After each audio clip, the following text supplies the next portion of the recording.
I grew up in Seattle going to private school, and then I ran away when I was 19 years old and got married to a junior enlisted guy in the Army and moved to Hopkinsville, Kentucky, you know? And that decision to get married when I was 19 to who I got married to was probably both the best and worst decision I've ever made in my life. I don't regret it, but I reflect on it often, and particularly thinking back on this, right? I grew up with a lot of privilege. I never had to worry about anything. I never had to get a job. I got allowance. I went on vacations. I had a very idyllic childhood.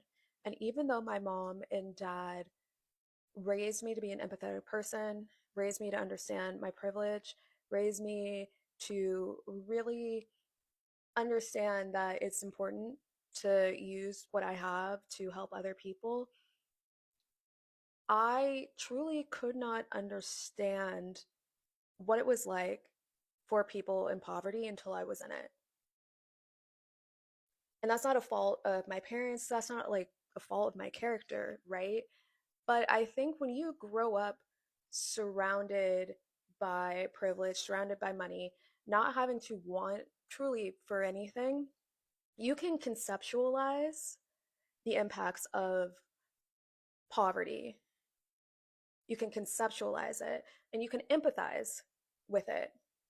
But you truly, until you experience it, I don't think that it fully clicks, if I'm just being quite honest. And I think about just so many of the problems that we are dealing with in the United States when it comes to corporate America, when it comes to political America. And it all boils down to me the fact that we are being led by people that have never had to struggle for anything in their entire lives. And even the best of them can conceptualize and empathize, but they have no idea.